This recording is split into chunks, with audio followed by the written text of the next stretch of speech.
time, people have had this notion, perhaps it's wrong, that gardening is for the elites or those who their stomach is full.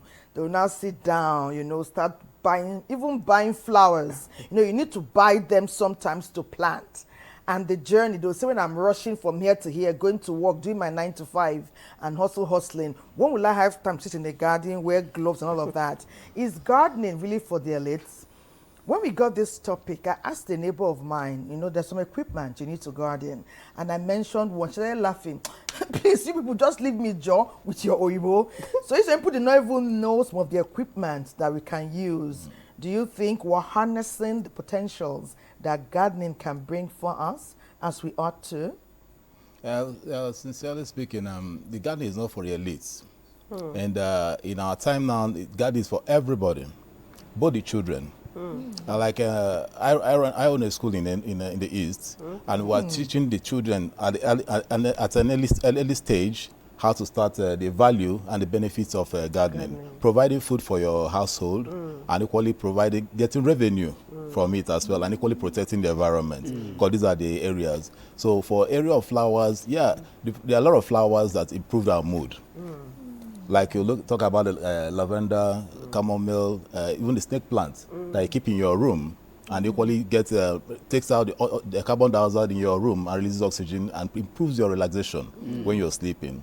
Now, when you in the area of gardening, personally, I have flowers. I actually have edible plants, but I do more of edible farming, gardening, where you get medicinal plants and equally what you eat from it. So there's something that you lack in the process. You're equally saving costs, because the time you're going to use to go to the market to go and buy, the money you use to go to the market to go and buy vegetables, you are saving that one. You are providing food for your household, you are protecting your own environment at the same time. So that's it. So basically speaking, gardening is for everybody. Among these beautiful colors that we can use to build cohesion, there's a little bit of danger here and there. And many people are not aware. Because if you tell us go and plant, all of us will just go and start planting. But there are things we ought not to plant. Perhaps there are even soils we ought not to plant with. And there's a procedure and a process to every planting.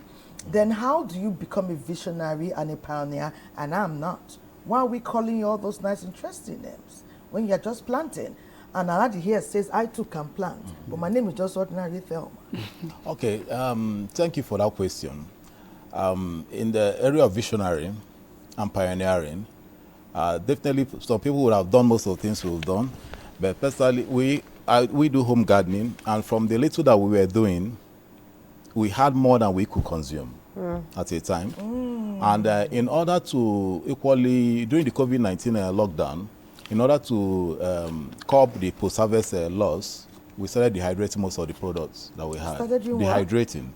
Yeah. I mean, expatiate on that. When I mean dehydrate, we use the dehydrators to dry them so that they will not spoil, like the mint leaves.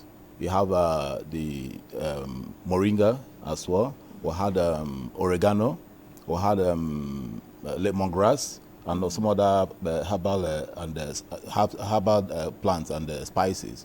So eventually, we were consuming, giving to our neighbors, giving to our friends. A lot of them say that they were being healed. Out for food. Yes, they were being healed of one ailment or the other. And we started putting them together. At the end of the day, we noticed that these things really work.